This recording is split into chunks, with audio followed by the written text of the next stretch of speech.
મિત્રો, લાસ્ટ લેક્ચરની અંદર આપણે જે આપણું પ્રકરણ નંબર 7 છે એને પૂર્ણ કર્યું. આ પ્રકરણની અંદર એસી વિદ્યુત પ્રવાહમાં જે કંઈ આપણે ભણી ગયા છીએ એ જે કોમ્પિટિટિવ પરીક્ષા છે જે JEE એમાં જે રીતે કોન્સેપ્ટ છે એના આધારિત ક્વેશ્ચનો પૂછાતા હોય એને થોડા આપણે હાઇલાઇટ કરીએ, સમજીએ અને એ કોન્સેપ્ટ છે એને યાદ રાખશું.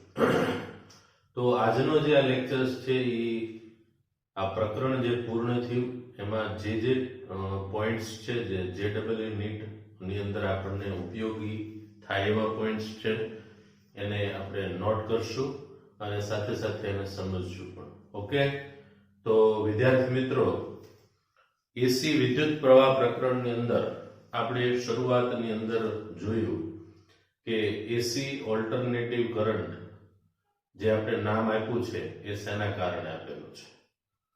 કારણ કે આ જે વિદ્યુત પ્રવાહ છે એ સમય સાથે આવર્ત રીતે બદલાય છે. તો એ એસી સોર્સ એટલે વોલ્ટેજ આપણે જોયા V Vm sin omega t, અને એ આધારિત આપણે પ્રવાહ પણ જોયો I Im sin omega t plus phi, કે વોલ્ટેજ અને પ્રવાહ બંને સમય સાથે બદલાતા હોય છે. ત્યારબાદ આપણે આ જે વોલ્ટેજ અને પ્રવાહ નો ઉપયોગ કરી જે જુદા જુદા એસી પરિપથો છે એના વિશે અભ્યાસ કરી ગયા છે.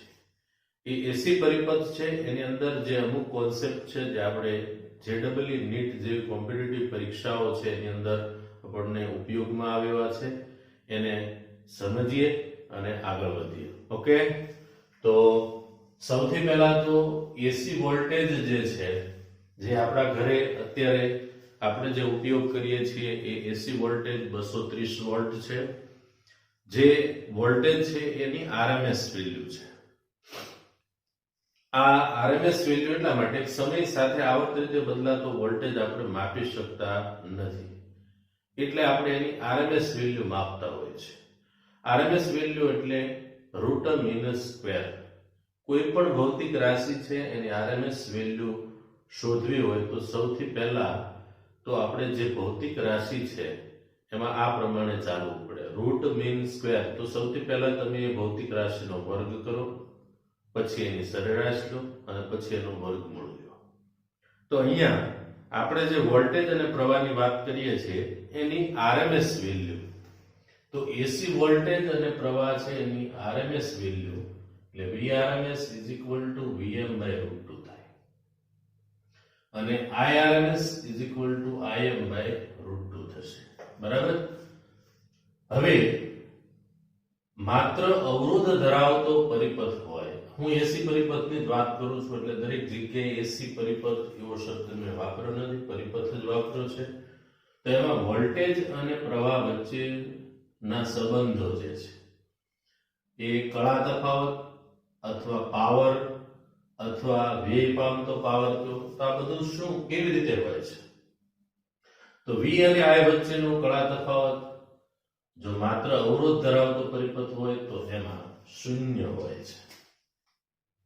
યાદ રાખજો મિત્રો, વોલ્ટેજ અને પ્રવાહ વચ્ચેનો કળા તફાવત ક્યારે શૂન્ય હોય?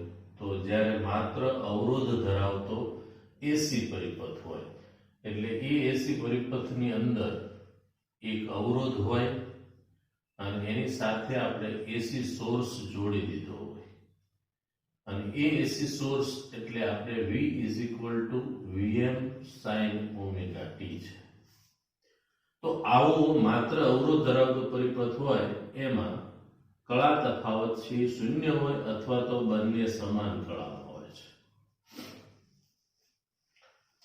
પાવરનો વ્યય, આ પ્રકારના નેટવર્કમાં પાવરનો વ્યય છે એ સૌથી વધારે થાય છે. ઘણી જગ્યાએ મિત્રો આપણે ભણી ગયા છીએ પાવર એટલે P I²R થાય છે, અને પાવર છે એ અવરોધ ઉપર પણ આધારિત છે. R વધારે હોય તો એમાં પાવરનો વ્યય છે એ વધારે થવાનો છે. બરાબર? તો આ પ્રકારના નેટવર્કની અંદર વ્યય પામતો પાવર કેટલો હોય છે?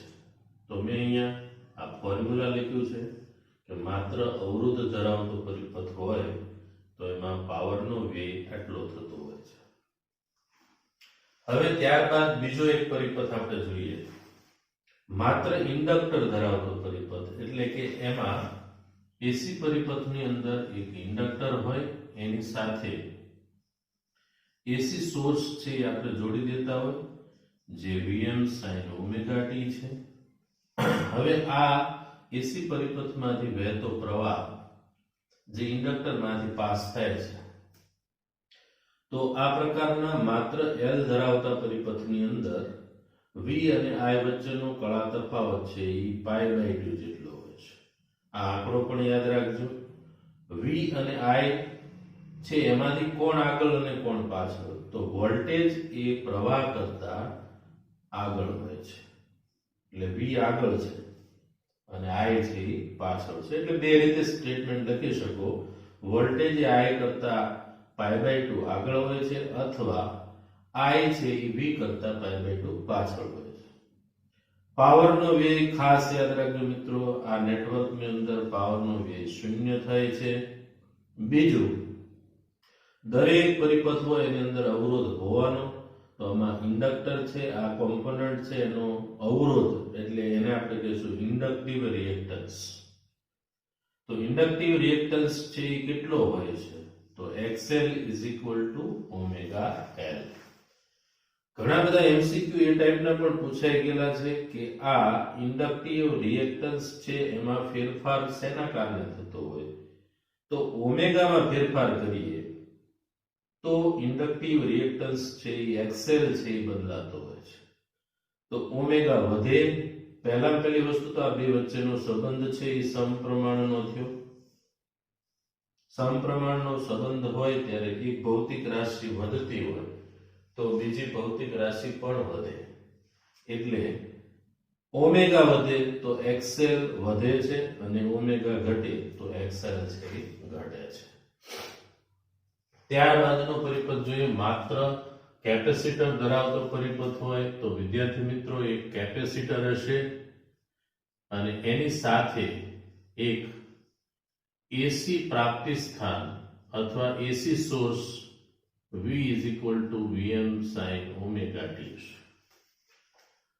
તો આવા નેટવર્કની અંદર વોલ્ટેજ અને પ્રવાહ વચ્ચેનો કળા તફાવત છે એ કેટલો હોય છે, તો આ પ્રકારના નેટવર્કમાં વોલ્ટેજ અને પ્રવાહ વચ્ચેનો કળા તફાવત π/2 હોય છે. પણ યાદ રાખજો, કેપેસિટર ધરાવતા પરિપથની અંદર માત્ર કેપેસિટર હોય એવા પરિપથમાં I એ V કરતા આગળ હોય છે. ઇન્ડક્ટરમાં કોણ આગળ હોય છે, વોલ્ટેજ. કેપેસિટરમાં કોણ આગળ હોય છે, પ્રવાહ. તો I એ V કરતા આગળ છે, કેટલો આગળ છે, π/2 રેડિયન. આ પ્રકારના નેટવર્કની અંદર પાવરનો વ્યય છે એ શૂન્ય થતો હોય છે, મતલબ પાવર છે એ ખર્ચાતો નથી. આનો મીનિંગ આપણે એવું કાઢશું કે ઇન્ડક્ટર હોય કે કેપેસિટર હોય એ બંને નેટવર્ક પાવર સેવર ગણાય છે. એમાં જૂલ પાવર, ઉષ્મા ઉર્જા તરીકે પાવર છે એનો વ્યય થતો નથી. નહીં થવા પાછળનું કારણ પણ મેં કીધું છે કે ઇન્ડક્ટર હોય કે કેપેસિટર હોય એ પોતે ઉર્જા સ્ટોરેજ કરે છે. ઇન્ડક્ટર છે એ ચુંબકીય ઉર્જા સ્વરૂપે સંગ્રહ કરે અને કેપેસિટર છે એ વિદ્યુત ઉર્જા અથવા કેપેસિટરની બે પ્લેટ વચ્ચે વિદ્યુત ક્ષેત્ર સ્વરૂપે ઉર્જા સ્ટોરેજ થાય. આ બંને કોમ્પોનન્ટ જ્યારે પરિપથની અંદર ઉર્જા વધતી હોય અથવા વોલ્ટેજ છે એનો વધારો થતો હોય ત્યારે એ અંદર સ્ટોરેજ કરે છે અને પરિપથની ઉર્જા ઘટતી હોય ત્યારે એ પોતાની ઉર્જા એને આપે છે. આમ એક ચક્ર દરમિયાન પાવરનો વ્યય બેયમાં શોધવા જઈએ તો શૂન્ય મળે છે.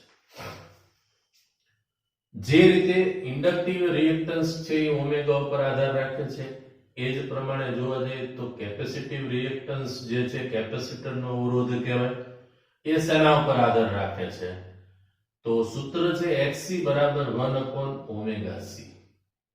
આને કેપેસિટિવ રિએક્ટન્સ કહેવામાં આવે છે અને Xc ચલે છે 1/ω થયું.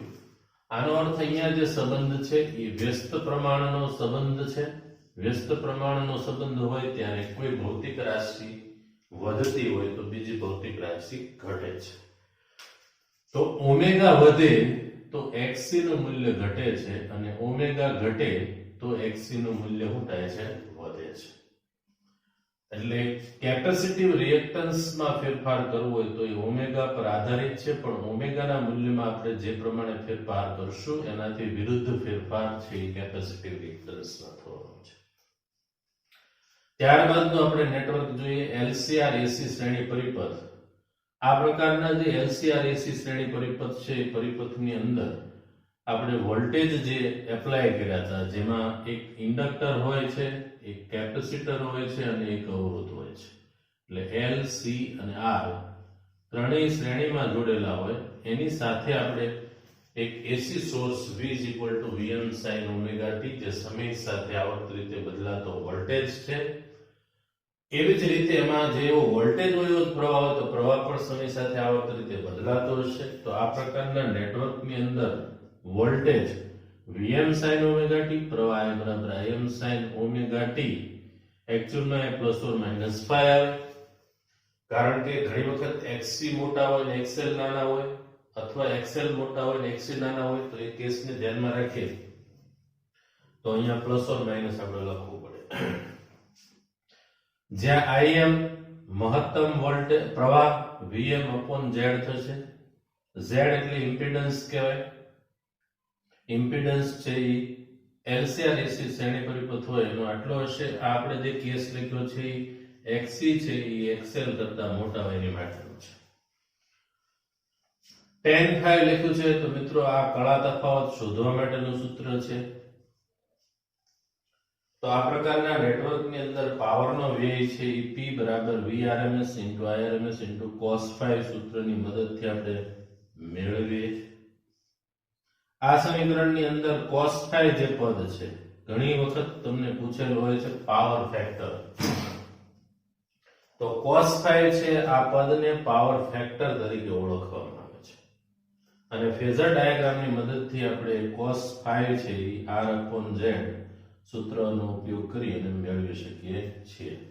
બરાબર. તો આ બધી એવી માહિતી છે વિદ્યાર્થી મિત્રો કે જે તમને આ કોમ્પિટિટિવ એક્ઝામ્સ છે એમાં ઉપયોગી થયેલી છે.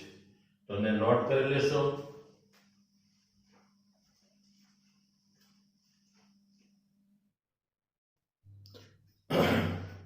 વિદ્યાર્થી મિત્રો થોડા આગળ ટોપિકમાં જોઈએ આપણે.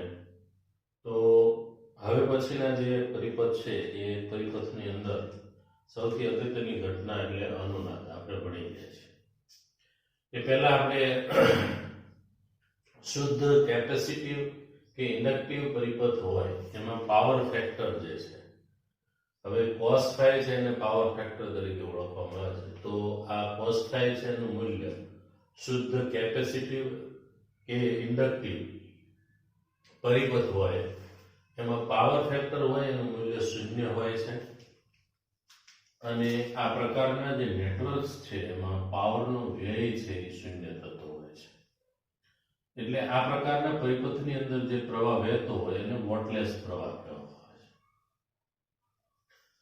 ત્યારબાદ જોઈએ આપણે LCR AC શ્રેણી પરિપથ છે એ પરિપથની અંદર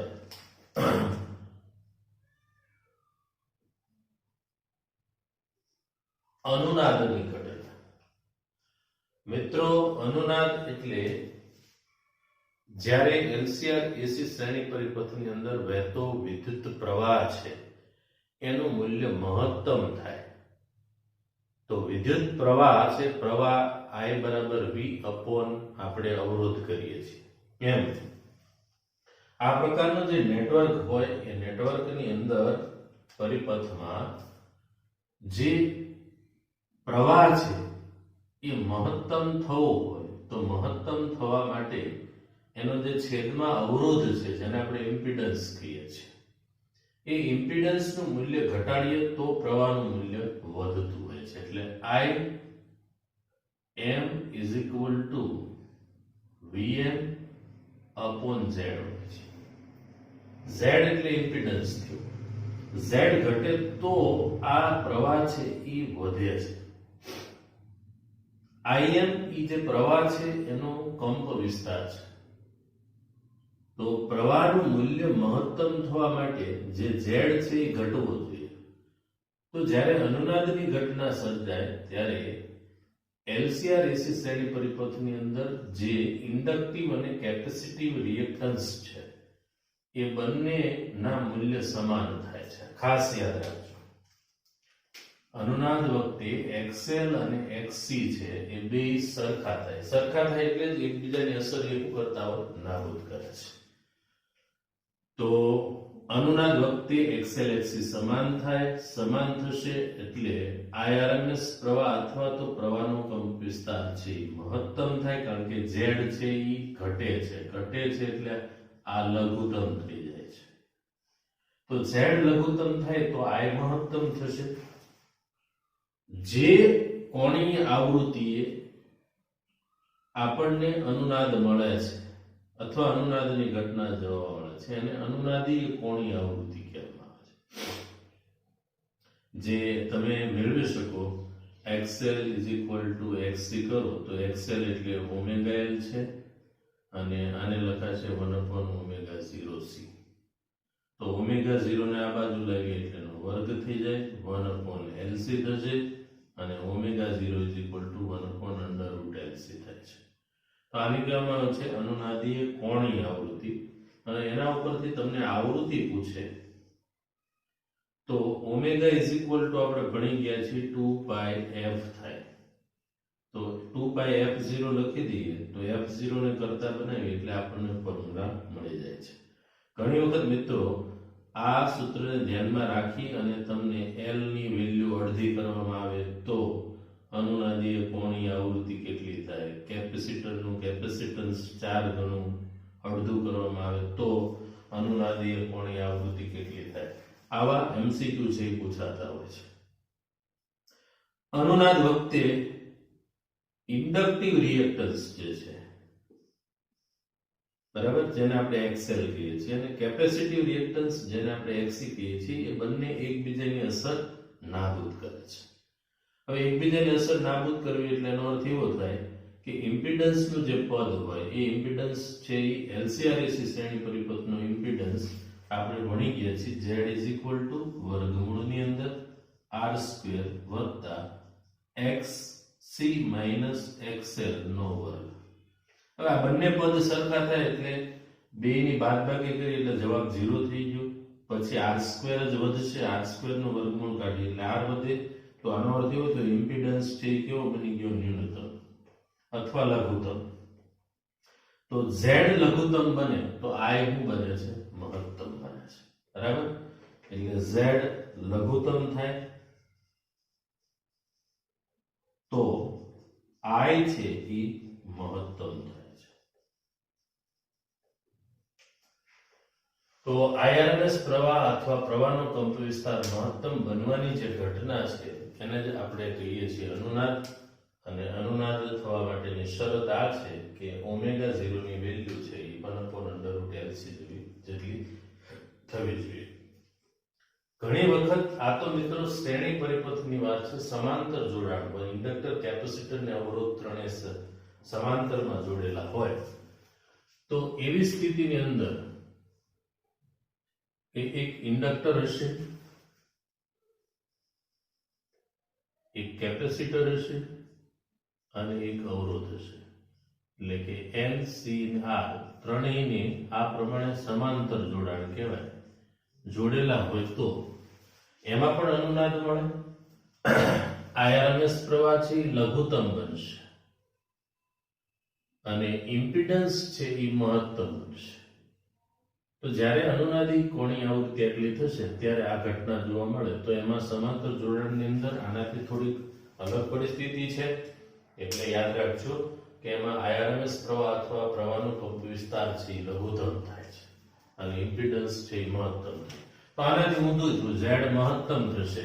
અહીંયા તમે લખો I બરાબર V/Z બરાબર. તો આ Z છે એ મહત્તમ થાય તો આ છે એ લઘુત્તમ થશે. હવે IRMS વિરુદ્ધ ઓમેગાનો જે આલેખ છે એને અનુનાદ વક્ર તરીકે ઓળખવામાં આવે છે. અનુનાદ વક્ર છે એની તીક્ષ્ણતા એ ક્યુ ફેક્ટર નામની ભૌતિક રાશિ છે. ક્યુ ફેક્ટરનું સૂત્ર મેં અહીંયા લખી દીધું છે. ક્યુ બરાબર ઓમેગા 0 L by R અથવા 1 ઓમેગા 0 L CR અથવા ક્યુ બરાબર 1 R under route L by C છે.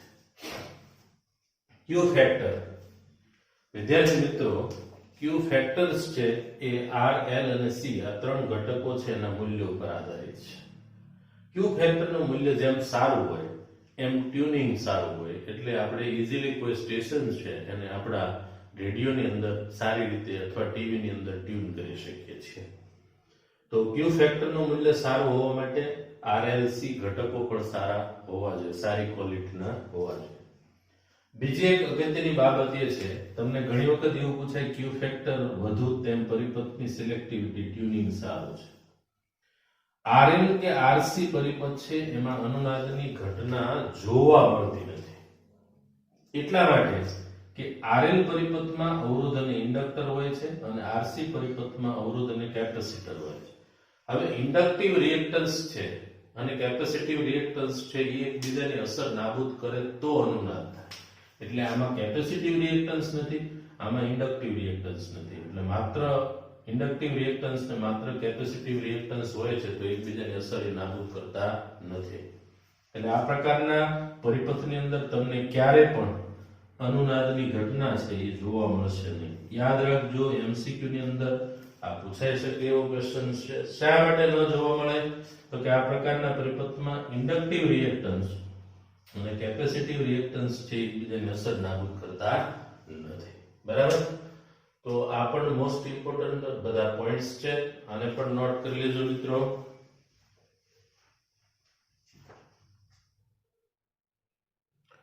વિદ્યાર્થી મિત્રો લાસ્ટ આપણે જે જોયું એમાં LCR શ્રેણી પરિપથની અંદર અનુનાદ વિશે જોઈ ગયા.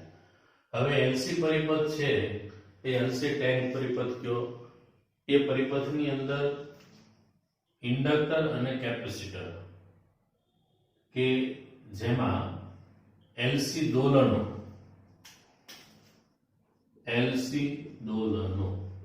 કે જેમાં વિદ્યુત ભારથી ઇન્ડક્ટર થકી કેપેસિટરની બે પ્લેટ વચ્ચે દોલનો થાય છે.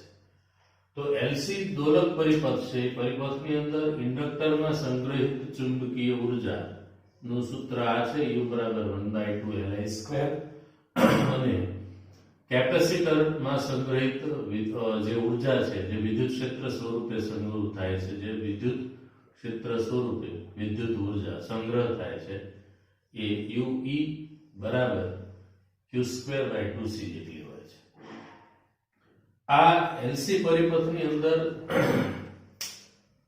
જ્યારે બંનેમાં સંગ્રહિત ઉર્જા સરખી હોય, કહેવાનો મતલબ કે કેપેસિટર છે એ ચાર્જ કરેલું એની સાથે આપણે એક ઇન્ડક્ટર જોડી દઈએ છીએ એટલે LC પરિપથ થાય અને ઇન્ડક્ટરમાંથી પ્રવાહ વહે અને કેપેસિટરની પ્લેટ પરનો વિદ્યુત ભાર ઘટતો જાય ત્યારે ઇન્ડક્ટરમાંથી વહેતો પ્રવાહ વધતો હોય તો એ વખતે ઇન્ડક્ટરની અંદર સ્ટોરેજ ઉર્જા છે એ ચુંબકીય ઉર્જા છે જે I ઉપર આધારિત છે. I વધે તો U વધવાનો છે.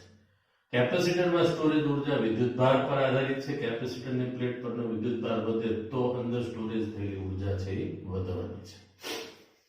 તો કેપેસિટરની બે પ્લેટ કે જેની ઉપર વિદ્યુત ભાર છે પ્રસ્થાપિત થતો હોય ત્યારે એ બે પ્લેટ વચ્ચે વિદ્યુત ક્ષેત્ર છે એ ડેવલપ થતું હોય છે જેમાં આ ઉર્જા સ્ટોરેજ થયેલી કહેવાય. બરાબર? ઇન્ડક્ટર છે, ઇન્ડક્ટર એટલે પૂંછડું, એમાંથી જ્યારે પ્રવાહ પસાર થાય ત્યારે એ ચુંબક તરીકે વર્તે છે એટલે ચુંબકીય ક્ષેત્ર સ્વરૂપે એમાં ઉર્જા સંગ્રહ થાય છે.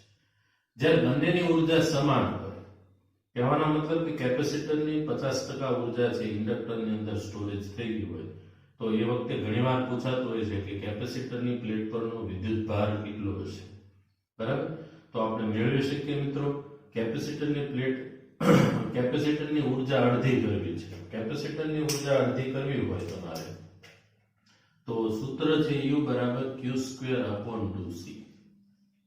એમાં Q ની વેલ્યુ આપણે કેટલી રાખીએ જેથી અડધું કરી શકાય? તો મિત્રો તમે Q છે એની જગ્યાએ q બાય √2 મૂકી દો તો u ઇઝ ઇક્વલ ટુ તમે જોઈ શકો છો √2 મૂકી આપણે તો આ પ્રમાણે આપણે q ની જગ્યાએ q સ્ક્વેર અને આનો વર્ગ કરીએ એટલે 2 થઈ જશે એટલે q square by 2c by 2 થાય એટલે આ ઊર્જા છે એ u બાય 2 થઈ જશે એટલે અડધી થઈ જશે જે બાકીની ઊર્જા છે એ ઇન્ડક્ટરની અંદર સ્ટોરેજ થઈ ગયો એટલે જ્યારે કેપેસિટરની પ્લેટ પરનો વિદ્યુતભાર q ડેશ જે નું મૂલ્ય q0 બાય √2 થાય ત્યારે અડધી ઊર્જા છે ઇન્ડક્ટરની અંદર સ્ટોરેજ થઈ ગયો લાસ્ટ ટોપિક એટલે ટ્રાન્સફોર્મરની અંદર બે પ્રકારના transformer step up step down step up transformer છે એનો ઉપયોગ વોલ્ટેજ છે એને વધારવા માટે થતો હોય અને સ્ટેપ ડાઉન ટ્રાન્સફોર્મર છે એને એસી વોલ્ટેજ ઘટાડવા માટે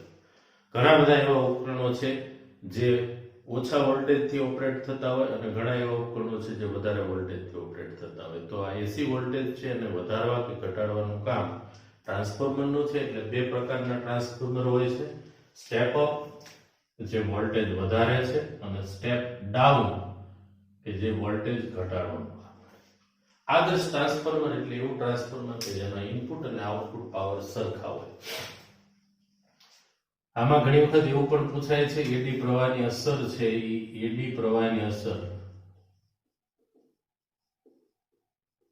ને ઘટાડવા માટે ઈ આકારની પ્લેટ વપરાય છે ઈ આકારની નરમ લોખંડની